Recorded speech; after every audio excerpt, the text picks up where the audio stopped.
जी महाराज जी, कुछ ऐसा प्रश्न है जो है तो एक शब्द है, लेकिन उस शब्द में बहुत सारे गूढ़ रहस्य रहता है।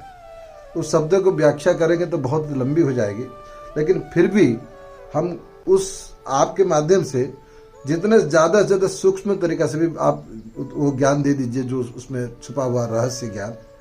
तो एक शब्द हम प्रयोग करते हैं कि जैसे आध्यात्मिक, इसका अर्थ क्या है?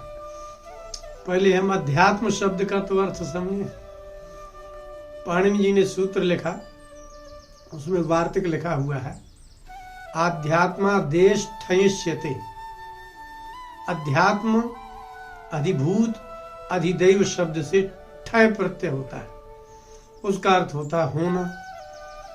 आत्मा में होने वाले ज्ञान को अध्यात्म कहते हैं। जी और अब अध्यात्म से प्राप्त होने वाले तत्व को आध्यात्मिक कहते हैं। जी। वैराग्य के क्या लक्षण है? वैराग्यम ज्ञेयम प्रीति श्री कृष्णेतर वस्तुसु। भगवान के अतिरिक्त किसी भी वस्तु में राग न होने का नाम वैराग्य है। विश्वास तत्व को कैसे पहचाने?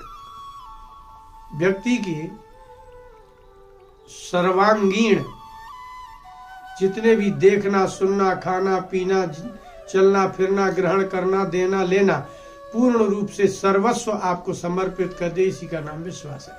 श्रद्धा का मूल अर्थ क्या है महाराज? जीव गोस्वामी जी ने एक ग्रंथ लिखा भागवत पर। उन्होंने 5 संदर्भ लिखे। भगवत तत्व संदर्भ में लिखा है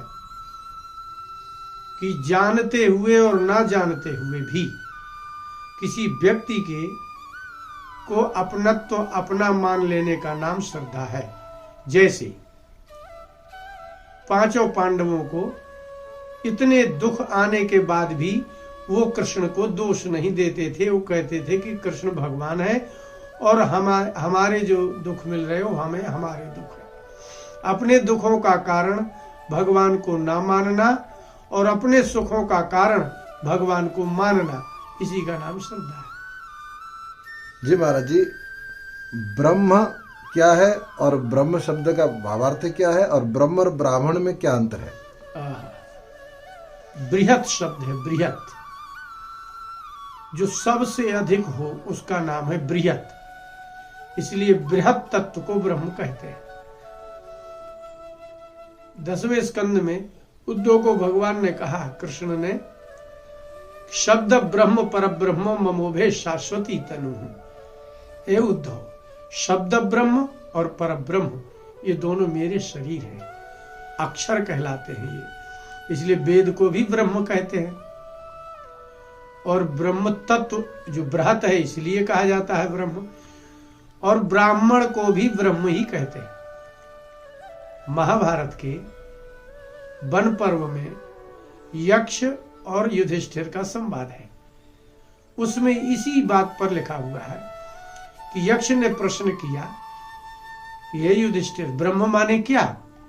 तो उन्होंने कहा, ब्रह्म वो जिससे जगत की उत्पत्ति होती है, ब्रह्म वो जिससे उत्पन्न जगत चलता है, माने वेद। उत्पन्न जगत के विधान करने वाले ज्ञान को वेद कहते हैं, जिससे जगत उत्पन्न होता है उसको ब्रह्म कहते हैं, और वेद में कहे हुए विधान के ज्ञान रखने वाले ब्राह्मण को भी ब्रह्म कहते हैं।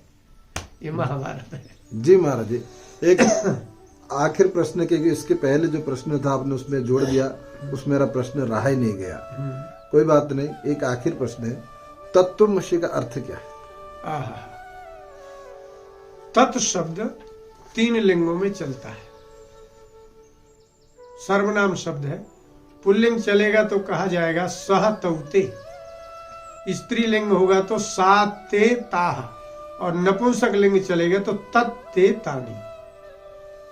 तो यदि वस्तु को कहना होगा तो हम कहेंगे तद वस्तु, स्त्री को कहना होगा तो कहेंगे सा स्त्री, पुरुष को कहना होगा तो कहेंगे सह पुमान। तो जो ब्रह्म शब्द है वो नपुंसक लिंग है, इसलिए ब्रह्म का विशेषण है तत्। तद ब्रह्म त्वम असि।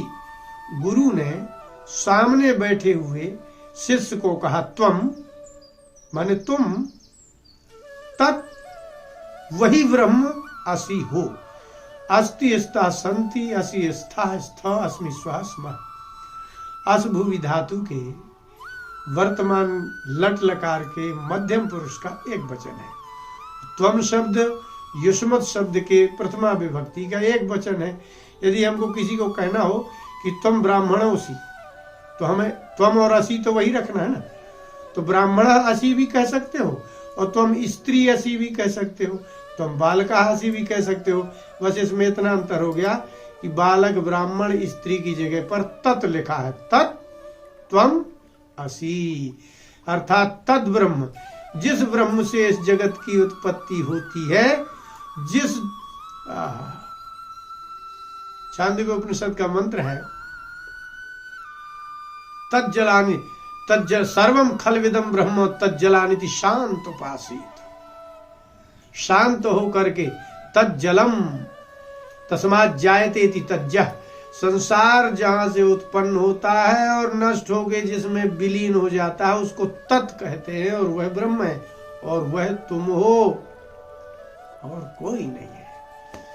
इसलिए तत् माने वह ब्रह्म, त्वम माने तुम, असि माने हो। इसलिए गुरु ने शिष्य को मध्यम पुरुष का प्रयोग करके कहा कि तुम ब्रह्म हो और अहम ब्रह्मास्मि, मैं भी ब्रह्म हूं, और तत्त्वम असि, तद ब्रह्म भी तुम हो, वह ब्रह्म भी तुम हो, और हम ब्रह्मास्मि। अब तुम ऐसा कहो कि मैं ब्रह्म हूं। जैसे आपको जब तक नौकरी नहीं मिलती तब तक आप कुछ नहीं कहेंगे, यही कहेंगे कि हम पढ़े लिखे हैं।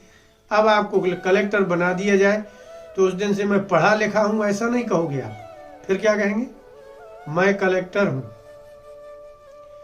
जब तक कलेक्टर का पद नहीं मिला तब तक आप कहते हैं मैं पढ़ा लिखा हूं। कलेक्टर पद में पहुंचते ही आप क्या कहेंगे? मैं कलेक्टर हूं। और अगर कोई सामने वाला होगा तो क्या कहेगा? आप कलेक्टर हो। ऐसे तद ब्रह्म यस्माद् ब्रह्मणः इदं जगत् जायते तद ब्रह्म त्वम, यस्मिन् ब्रह्मणि इदं जगत् लीयते तद त्वम असि। वह ब्रह्म भी तुम हो, वही तुम ब्रह्म हो जो तुम इस संसार में अपने को माया में फंसा करके रखे हो। इसलिए तत् माने वह, त्वम माने तुम, असि माने हो। महाराज जी एक प्रश्न है कि सोहम अहमसा हमसा, और जैसे कि इस दोनों शब्द में क्या दो अर्थ है या एक अर्थ है? और आत्मा और परमात्मा ये दोनों में दो है या एक है? इसको पूर्ण व्याख्या करिए। हमारे यहाँ एक शब्द रहते हैं विशेषण जी, जिसको हम लोग सर्वनाम कहते हैं। जब आप हंस शब्द का प्रयोग करते हैं तो हंस का अर्थ होता है शुद्ध। हंस माने शुक्ल। जैसे भगवान ने सनकादिकों ने ब्रह्मा जी से 11वें स्कंद में प्रश्न किया भागवत में, तो भगवान ने हंस रूप में श्वेत शुक्ल वर्ण के होकर के उत्तर दिया। तो हंस का मतलब होता है निर्मल, श्वेत, बिल्कुल। सोहम का अलग अर्थ है। सह अहम, वह मैं हूं। जैसे कोई आदमी ने किसी व्यक्ति को वृंदावन में देखा हो, फिर वही व्यक्ति आपको छतरपुर में मिले तो आप कहेंगे ये तो वही आदमी है, तो कहेंगे सोचती यह वही है। किंतु जब वह व्यक्ति कहेगा तो क्या कहेगा? सोहम, मैं वही हूं जो मैं वृंदावन में था। तो सोहम शब्द का प्रयोग तब होगा जब कुछ पूर्व में छूट गया होगा। अर्थात ये अर्थ निकला कि जो मैं पहले था वही मैं हूं। सोहम तब आप कह सकते हैं। सह अहम, वह मैं हूं। अर्थात यह यम त्वया दृष्टा, यह त्वया दृष्टा, जिसको तुमने पहले देखा था, सोहम, वह मैं वही हूं। अर्थात जिस ब्रह्म से जो ये जगत उत्पन्न होता है वह ब्रह्म मैं हूं। इसलिए हम ब्रह्मास्मि कह सकते हैं। और हंसा, हंस माने होता है निर्मल। हाँ, ये है, मतलब और कुछ नहीं। आत्मा और परमात्मा में परम शब्द जो होता है, जैसे ब्रह्माहम परमम पदम, परम शब्द विशेषता का वाची होता है। तो ये अगर इसको ऐसे देखेंगे आप तो आत्मा स्वयं ज्योति रजः पुराण, भागवत में लिखा है कि जो आत्मा है वही परमात्मा है, वही ज्योति है। किंतु अगर ऐसा देखें तो इसका तात्पर्य है मायामय ब्रह्म को आत्मा कहते हैं। मायामय अज्ञानी माने मायामय ब्रह्म को आत्मा कहते हैं और माया से वियुक्त करने वाले को परमात्मा कहते हैं। ये है। जैसे आप हैं तो आप बाल बच्चेदार हैं, व्यवहारिक में फंसे हुए हैं, अब आप आत्मा है, किंतु परमात्मा वो है जो जिसने इसमें फंसाया है वही इसमें से मुक्त करेगा, ऐसी बात।